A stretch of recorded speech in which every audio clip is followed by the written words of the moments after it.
Hey, hola a todos y bienvenidos a la... ¿Qué capítulo de reacción es esto? A ver, déjenme revisar rápidamente. A ver.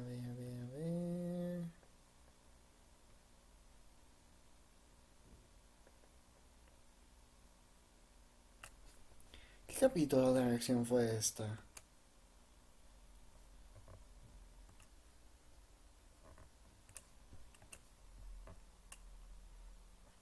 Ok. Esta es la reacción número 6 a HomeStuck. Sí, ya sé, eso fue un muy mal error.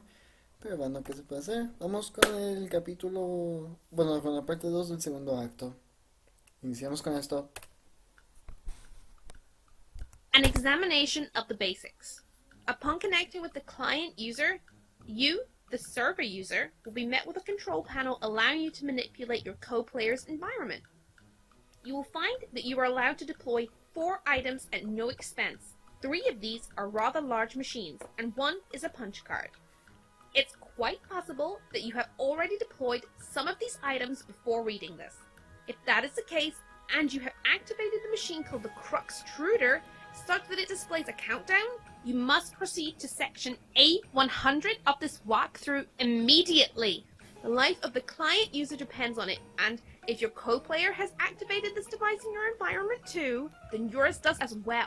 But if not, please refrain from doing anything with the Cruxtruder aside from merely deploying it. This will buy us some time to think things through properly, and to go over the basics of the game before you find your soft, easily punctured head in the jaws of the lion. As mentioned, there are 4 items to consider, each playing a role in the process, which appears to have a singular purpose: to manufacture objects out of thin air. The designers of the game, judging by the language used, regard this process as a sort of alchemy. This may allude to complexities in the production process yet to present themselves.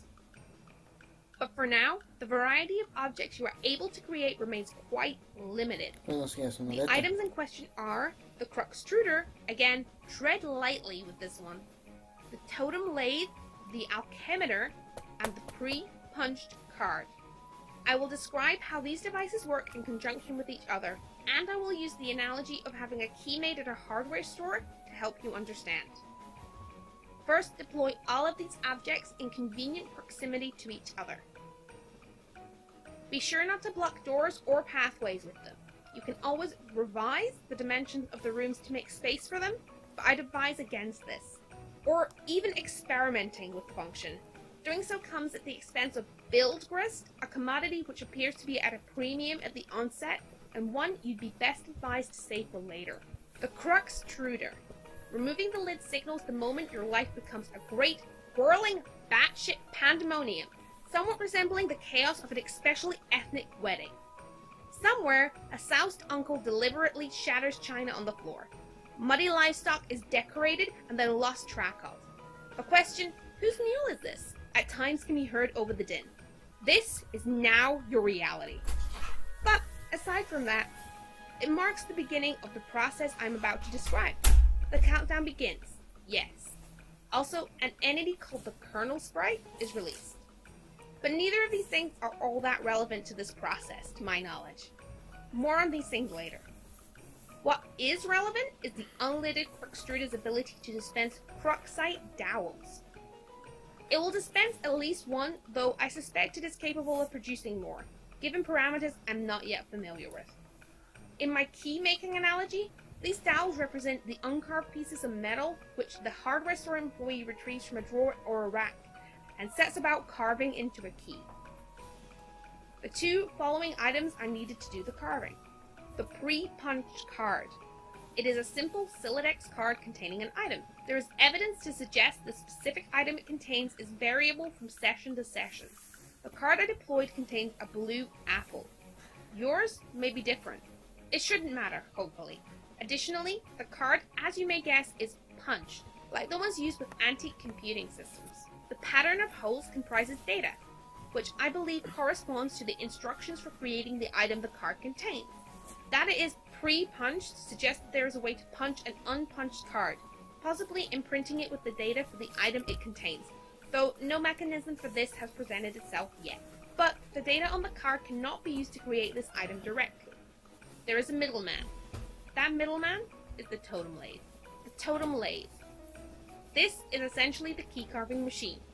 It will carve into your Cruxite dowel a pattern of grooves and contours, the sort which makes it be unique. The instructions for this pattern are supplied by the punch card, which is inserted into the lathe pre-activation to configure its chisels. Once the dowel is carved, you have a totem serving as your key. Ok, miren, no es por ser alguien selectivo ni alguien que se arte de información, porque a mí me encanta la información en series y videojuegos, pero esto ya lo habíamos visto antes. Y aunque sí se sabe que Titi está haciendo, bueno, el GameFAQ, no, el Game Guide, ¿es necesario decirlo a los que ya saben cómo es? Ya, solo Which can continúo. then be used to unlock the card item through the alchemeter. But at this point, I will diverge from my key making analogy and switch to a barcode analogy, which is not a terribly strenuous leap to make since the concepts of a key and a barcode are essentially the same. One being a unique pattern of grooves, the other of varying black lines. The alchemeter. If you place a Cruxite dowel, carved or uncarved, on the alchemeter's small pedestal, its robotic arm will scan the contours with a laser. Hence, the barcode analogy. This is the machine's way of reading the data originally imprinted from the card and transforming that data into a physical object. Though typically, this is not done without expense, I believe. An uncarved dowel results in the creation of a perfectly generic object, which is a seemingly useless green cube. It costs 2 units of build grist to make, and I do not advise you to waste resources on it. There appears to be many other varieties of grist, ostensibly used in combinations to create different sorts of items, which possibly offers some insight into the game's use of the term alchemy. But, quite conveniently, there is an exception to this. Creating the item on the pre-punched card costs nothing. This is good, because creating this item turns out to be essential. Now that you know this, you can in your own time begin the process. Once you initiate it, naturally there is no going back, so best to be prepared. But you probably shouldn't drag your feet too long. As I mentioned earlier, this is your only means of escape. When you're ready, be prepared to follow the steps in the next section swiftly. So your Cruxtruder is ticking. Do this to live. In the distance, meteorites fall with even greater frequency. The fire in the forest burns so hot, not even the rain is putting it out. You check your laptop battery and find that it is alright for now. But it won't be for long. If the power in the house doesn't come back on, you can think of one last resort. The small backup generator stored behind the mausoleum. Rose then attempts to prototype the sprite with the Betty Crocker box. What? Oh man, you're gonna use that? That sucks. What a stupid idea. We have to hurry along. I'm running low on battery power. The cake mix. It's so dumb. I doubt it matters. We might as well just use any old crap lying around. Fine, I guess. Bueno, supongo que tiene razón. The sprite is playing hard to get. You guess that is what you get for originally prototyping it with something that engenders mischief and pranksterism. Just put a vegetable instead. It looks delicious. Pipe down, you. This is Rose's decision, not yours. Rose then attempts to prototype the sprite with the Sassacre text. Oh yes! Sweet! Now we're talking. See if you can distract it. I'll try to sneak up on it. The sprite finds the distracting manner in which you flail about to be rather distracting. The pesky sprite eludes you again. Not even the great Colonel himself can outfox it. In narrowly missing your attempt to create the Colonel sprite, you drop the massive tome, the entire house rattled with the astonishing girth of the book. In the other room, Nana's ashes dump onto the sprite, which it is caught unawares by the dousing. Spectagash incident. You find the sacred urn toppled again, and this time you are quite sure that it wasn't your fault. The sprite is nowhere to be found. Oh man, where'd it go? I can't find it anywhere in the house. No time to worry about it. The next thing we should do is get your server copy of the game from the car. You need to connect to my client, so I can repeat your steps and presumably join you, wherever you are. We should do this quickly before my house burns down. Wait, there's a fire? There will be soon. Oh, jeez. So move this thing already.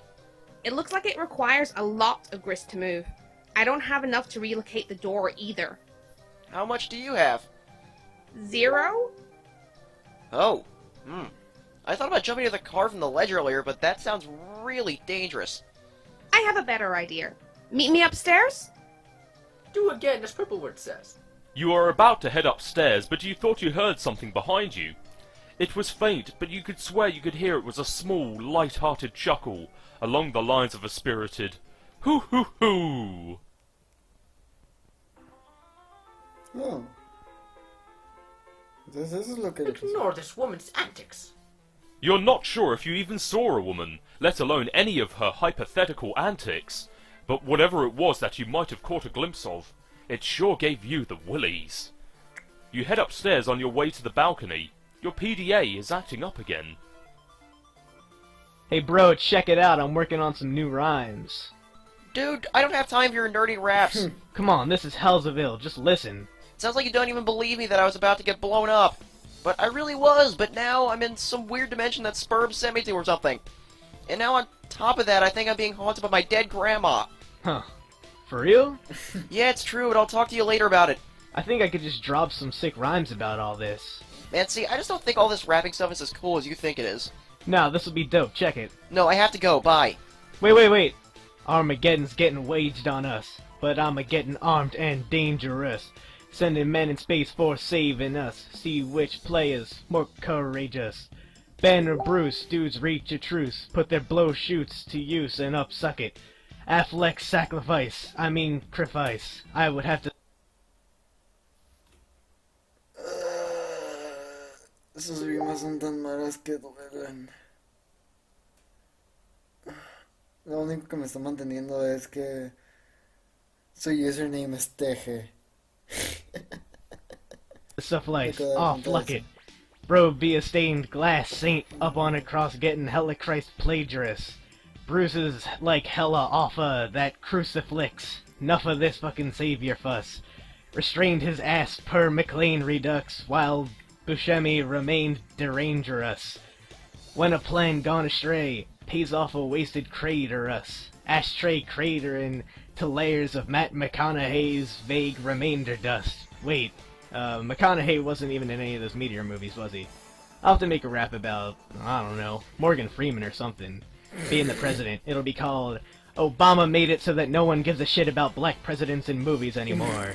See, you gotta fill me in on what's going on. So I have something to rap about besides all your dumb shit movies. Enough strange poetry from the red text. You head out to the balcony to find out what Rose has in mind. She is messaging you again. The purple text is less irrational than the red text. I'm lifting up the car to the balcony. Whoa, okay. Once it is up, retrieve the game. Then I'll put it back down on the driveway. But the door is locked. Then break a window! But it's my dad's car! It's just a window, and this sort of thing is an emergency. Otherwise, I promise I'll handle the car with velvet gloves. Alright.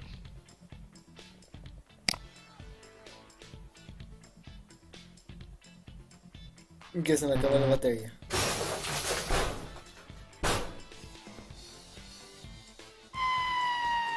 No sabía. Ridiculous folly. Inexcusable.